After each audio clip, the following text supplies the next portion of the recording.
Do you want to have that glow in life so you can shine as a messenger? If so, stay tuned.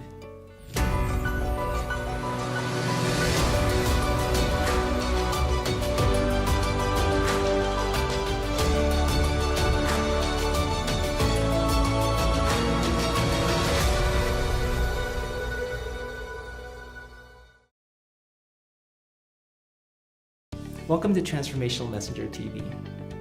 Shining as a messenger doesn't come from just knowing the techniques that can make you a competent speaker. It comes from an inner glow that's amplified by the powerful relationship you build with yourself and your life.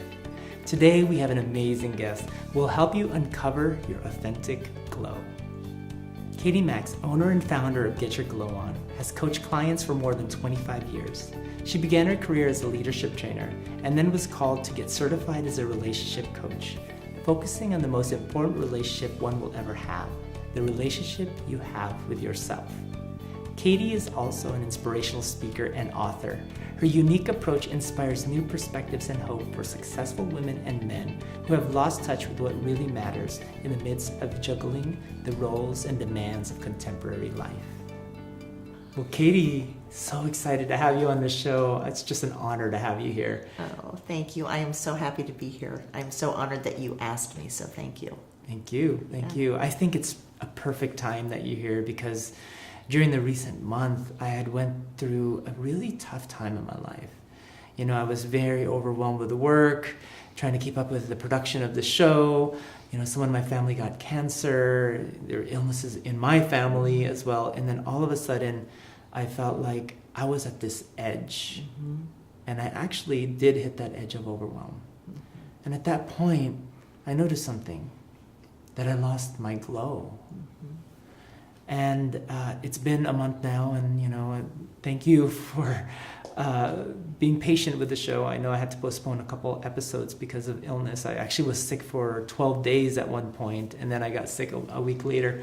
But what I've realized in this deep journey is that when everything just starts to fall apart in your life because of overwhelm, all these choices, I actually realized I was starting to live unconscious. Mm-hmm.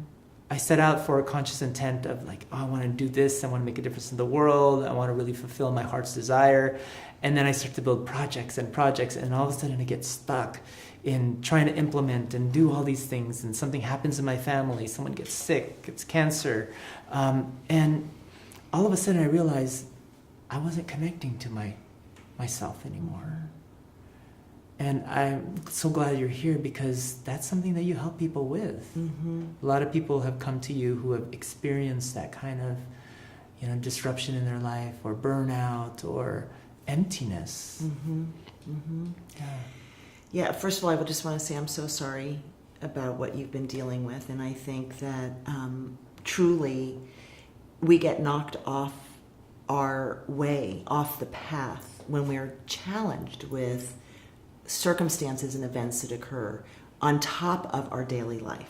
Yeah. You know, on top of our families, on top of earning a living, on top of being an entrepreneur, on top of all those pressures. And I think when we hit that wall, that's really called grace. Mm-hmm. I think we interpret it as something horrible, right? The overwhelm.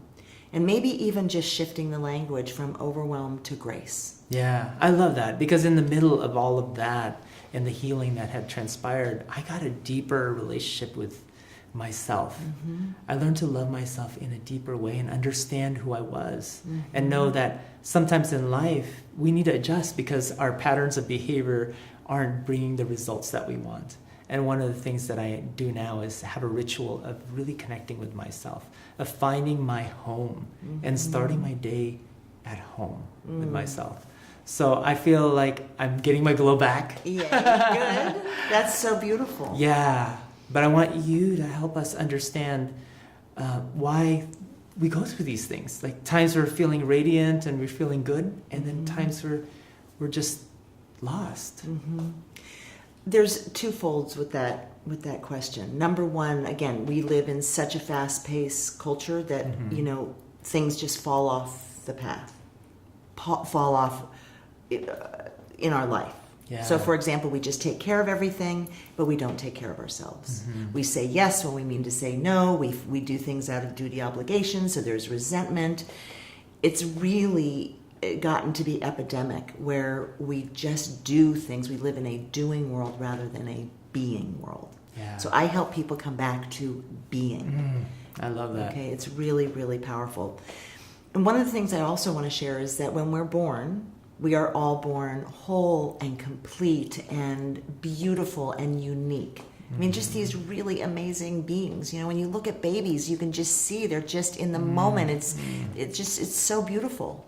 And then when we start growing up, probably around age 5 to, 11, 12, things occur in our life that we don't understand. Okay, we don't have the ability when we're that young to discern, and we don't have the resources to, get curious and ask questions. So we end up in these situations and events and circumstances, and we interpret what they mean. So we interpret things about ourselves, we interpret things about others, and then we make that up to be true. Because all of us have had experiences when we were young that we defined ourselves through. But that's not the truth. The truth is the authenticity you were born with. And so that's really the conflict that people feel. Yeah. And so people come to me, and I work in groups because I feel like it's so important that people witness other people, because we think we're alone. We think we're alone in our frustration, or we're not enough, or we're not lovable. We have these internal conversations, these self-limiting beliefs, and we are ashamed of them. So we keep them hidden. Yeah. Right? And so working in groups, I work with amazing, amazing people that are very successful, very strong, and they also have this other side that they haven't exposed. Yeah. And it's that dark sense of shame and frustration and non-fulfillment, because we've been so externally taking care of things that we've really lost touch with, how do I come back home, like you said? How do I come back to myself? And I really believe that's a skill. I believe that it is a skill we practice. We don't inherently go there. Yeah. Especially if you fill our lives with so many things that we have to do, and once the alarm goes off, you're going 100 miles per hour. That's right. It's like that is counterproductive. And we need to come home. So the question is, how do we do that? I mean, I think what's so amazing in transformational work is we have all these great ideas, and they're fleeting because we go, oh, I could do that, but we have knee-jerk reactions in life. Right? So we make up a lot. Like, we make up stories about who we are and who we aren't, but we also make up stories about what we're interpreting even as adults. Okay, so I want to share with you, if it's okay, a little bit about worldview. So each one of us experienced life, and we created stories out of those experiences when we were little, and then we've lived by them. Okay, so they could be, I'm not enough, I'm not smart enough, I'm not thin enough, I'm not pretty enough, I'm not enough, right? Or I'm not lovable, I was rejected, or, we interpret these things and we carry that around. And so worldview, if you think of it in a circular way, because it just keeps going on and on and on. We have our stories, and then human beings want to be right about our stories. Right about who we think we are and who we think we aren't, and who we think others are and who we think others aren't. And we're so committed to being right, but that's not conscious. Right? It's just kind of this natural way we've learned to be, like the knee-jerk reaction. Yeah, I mean, that's what our egos are there for, right? Totally. It's to strengthen how we feel about ourselves, and one way is saying we're right. Yeah. Even if it's destructive, even if being right about things that aren't true, right? But it's something we know. Human beings are much more comfortable thinking they know something rather than what they don't know. Okay, which is a huge thing, which we'll get into glow around that. But what's really powerful is once we want to be right, then we have beliefs, behaviors, attitudes, and assumptions that we make. So we look at how other people behave, and we make assumptions about who they are and who they aren't. Or have you walked into a room and you sussed out who people are, who were people that were going to be people you want to connect with or don't? We're making all of that up based on our worldview, not on what's really happening. So we see things the way we are. We don't see things the way they really are. Okay? So we see it through our filters. And so we end up having this secular thing where it's like we have our stories, our beliefs, attitudes, assumptions, and behaviors, and then we get to be right, and then we develop practices out of that, and none of it's conscious. Sorry, none of it's really conscious. It's just this natural way that we have become. We've lived in automatic for how many years of your life you've been living that way. I mean, Exactly. It just becomes ingrained in you. It does. Yeah. And then we think it's true, right? So I would love to also share with you, I got very dim a few years back and had a really, really hard time. I ended up in a career that I had incredible success with, but I was so unhappy. So I was a real estate agent. And I got into the career thinking, oh, this is going to be great. And I'm like, I'm so excited. And then because I'm a leadership trainer, I really knew how to get people through their blockages to get what they want. But I was miserable. I worked 24 hours a day, 7 days a week, made more money than I ever had. I felt like I was fitting into society the way I was supposed to. And I was so unhappy. And then I got into a thought process that was so limiting, which is I'm getting older. So what else can I do? Now, I had never been there before where I just was like, I don't have possibilities in my life anymore because I'm getting older and this is just the way it is. Yeah. So we haven't talked about this, but that's called the drift. So the drift is something that we're born into and we're going to die and it's still going to be here. Yeah. The drift is all the expectations that we were taught through whether school, institutions, religious affiliations, family culture, the culture of our country. So it's the things that we think are good, bad, right, or wrong, right? But it's not something that we really think about ourselves. Yeah. It's not a conscious choice. That's right. That's right. So I really believe that people come to me to get conscious, and I had to become very unconscious to get conscious again. To realize that what that path is. That's right. Yes. And so I got so lost in the I'm not enough, I can't, this is the way life is. I was a total victim to my circumstances. And finally, I was in so much internal agony. To the rest of the world, I looked great. I was like, happy with showtime, because I was a businesswoman, so I had to project an image, and I would shut my door at night and just feel so much pain because I felt so disconnected from myself, so out of alignment. But I didn't even know what that was. It was just the way it was. And so finally I ended up getting in enough pain that I reached out to people, and I ended up getting certified as a relationship coach. And again, it's not couples, it's all about relationship with self. Yeah. And that's how I got my glow on again. Beautiful. Yeah. Beautiful. Love your journey. Yeah, thank you. Learned so much from that. Oh, it's such a blessing. And I beat myself up in the beginning thinking, oh my God, did I waste 10 years of my life? And let me just share with you that no matter what you're doing, no matter the timing, there is no waste of time. The gift is if you can really lean into it and see what it is that you can learn and how you can grow and expand, that's really where the gift is. We learn in contrast. So we learn about what we don't want so that we can learn about what we do want. And we don't really give ourselves permission. The drift doesn't give ourselves permission to learn in contrast, but that's how we all learn. We learn like, that didn't work, or, oh, that really worked and that didn't, right? So that they can reflect on one another. Yeah. So how do we escape the drift? Because if it's such a natural thing that's part of our lives, we all have this unconscious behavior that that doesn't consciously resonate with who we are. Like, how do we really prevent ourselves from drifting? Well, this is the good news and the bad news.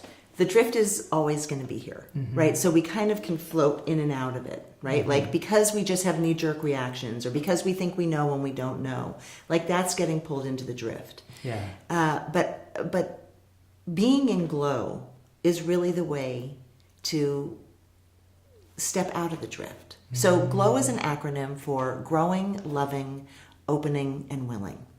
And I believe that in order for us to grow and love and be open and willing, that's where we learn. The drift is like we know it all, right? We have our beliefs, behaviors, attitudes, and assumptions. But we walk around in this bubble of assumptions, or even assumptions about who we are and who we aren't, or who others are, who others aren't.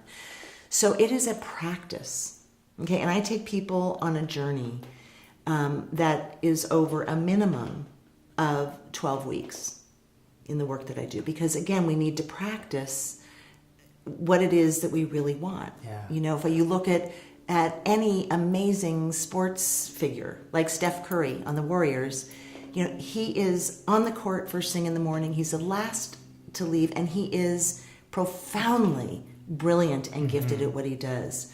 But he keeps practicing. And I think the drift tells us, oh, if I just get a quick fix, if I can just figure it out, then I'm going to be okay.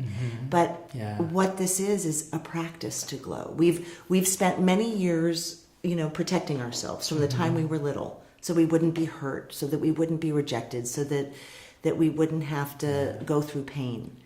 But the bottom line is that's where we grow.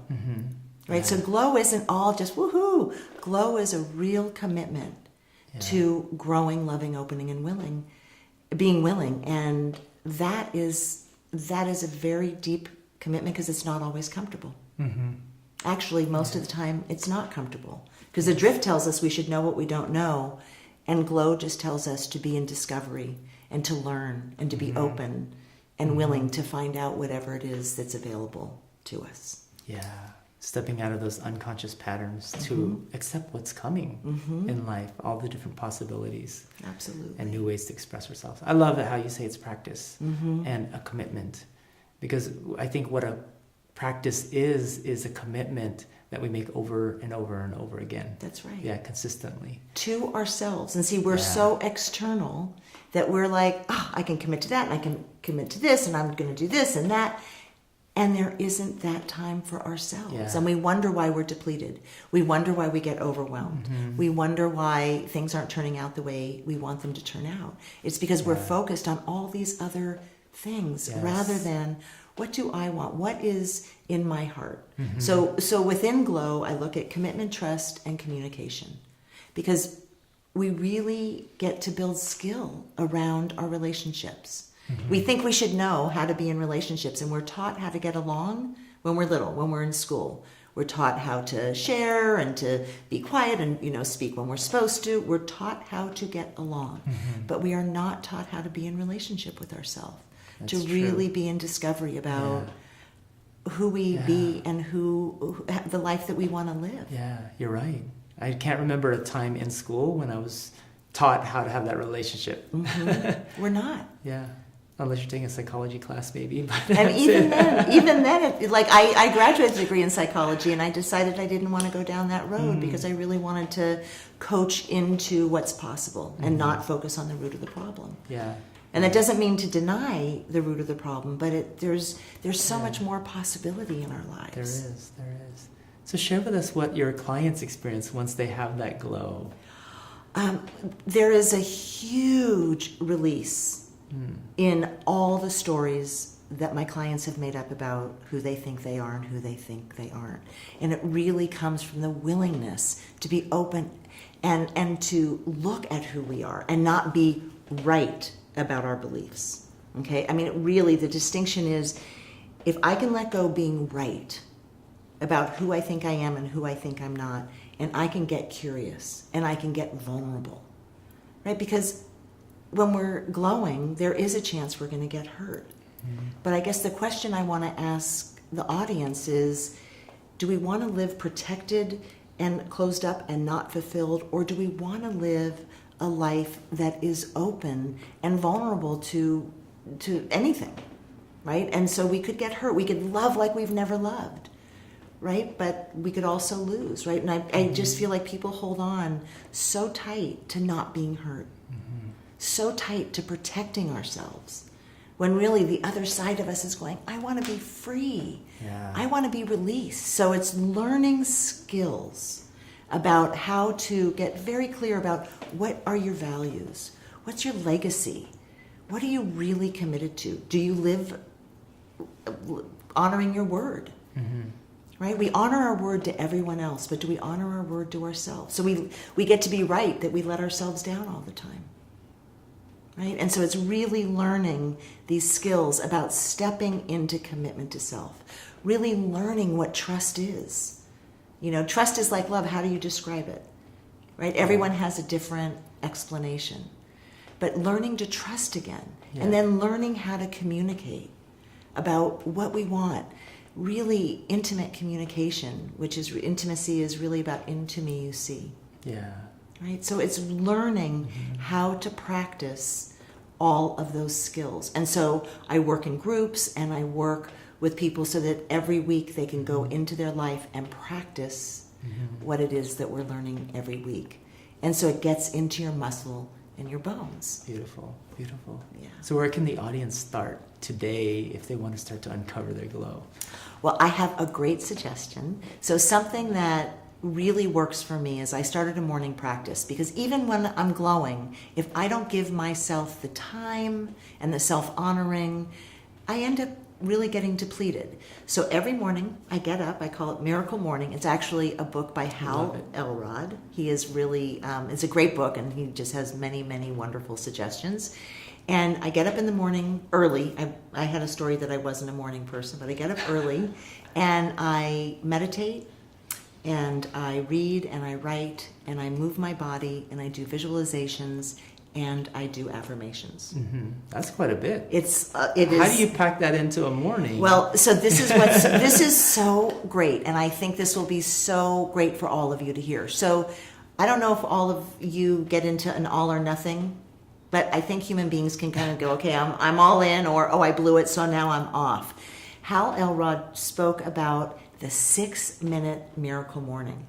So he takes, 6 minutes. so if you get up and you're having meetings or you're traveling or what have you, if you get up, you can do it in 6 minutes. So that it's not throwing the baby out with the bathwater. You can do it for an hour, you can do it for 2 hours, or you can do it for 6 minutes.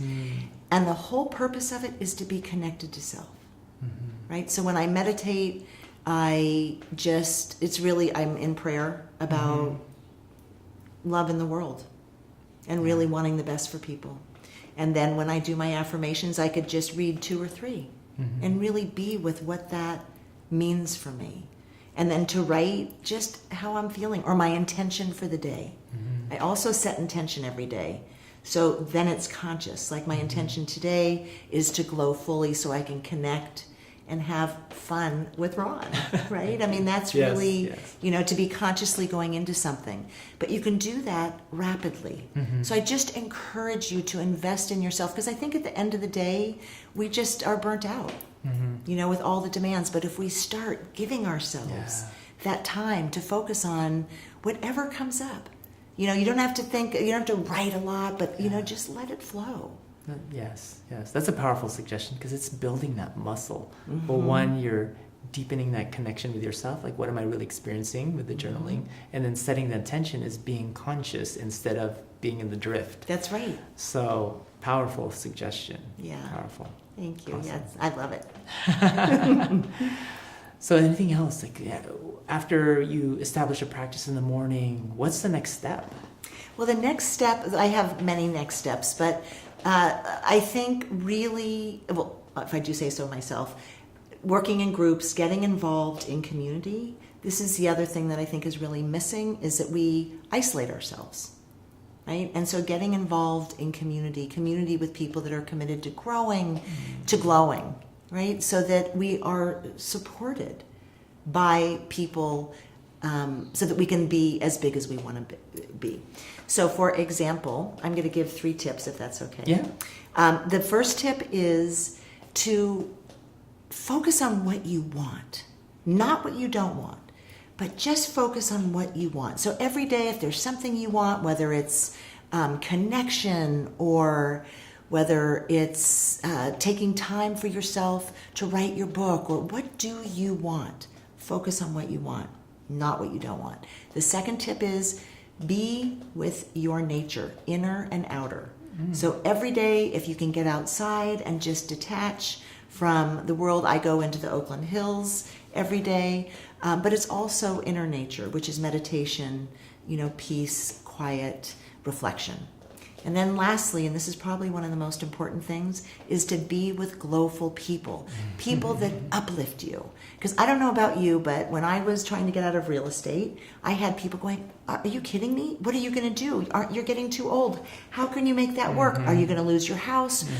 This is not a wise move. Nobody else is going to take you. Well, that was not so supportive, okay? So I chose to be around glowful people who said, yes, you glow, girl. You go. You can handle it. If there's anyone that can, it's you. And that was what I needed, right? So it's really important to be around people that can support you and what you want. Because people are coming from their worldview about their beliefs, Yes. right? We're not so connected. We think and see through our own filters and then project that on other people. So it's very, very important to be around people that see you and support you in who you are and all your gifts. Beautiful. I love that. I love the community. I love finding people that are glowing, not committed to the drift and saying you can't. Exactly. But are willing and open. That's right. Yeah. It's really powerful. So I encourage you to jump in and take action, because the universe supports action in a big way. So whether it's getting in touch with me, getting in touch with Ron, connecting with people you haven't connected with in a long time, going to the beach, whatever it is, just to reconnect. Yes. But again, it's a learning. It is, we've learned how to be in the drift. Okay? But now we get to learn to come back home. Yes. And to be self-honoring and to be in our glow.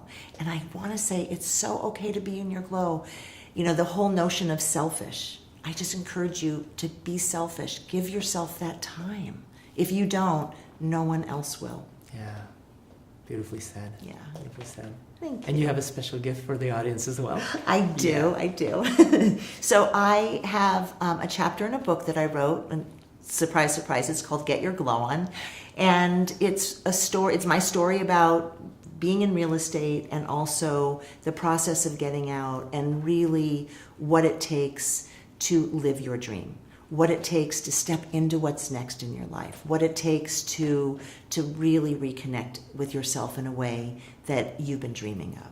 So I encourage you to get the book. Beautiful. Yeah. Thank you, Katie. You're welcome. Such an honor to have you here to share so much wisdom. There's so much to glow. You know? There's glow around us all the time. Yeah. It's just, what do we see? Yes. Right? Yes. You could look at a tree outside and go, and just connect with the beauty. Yeah. That's glow. Be inspired by the glow all around. That's right. Yeah. Inside and all around us. Yeah. Well, thank you for joining us in this amazing episode. We learned about glow and all the amazing things that you can do. But most importantly, start your day, if you can, this week with, whether it's just 6 minutes or maybe you get carried away and do more, of really connecting with yourself. Meditating or journaling, and also setting that powerful intent so you can start that day conscious and starting with your powerful truth and your powerful message. Well, until next time, keep shining your light because the world needs it. And keep learning and sharing, growing and glowing. Take care.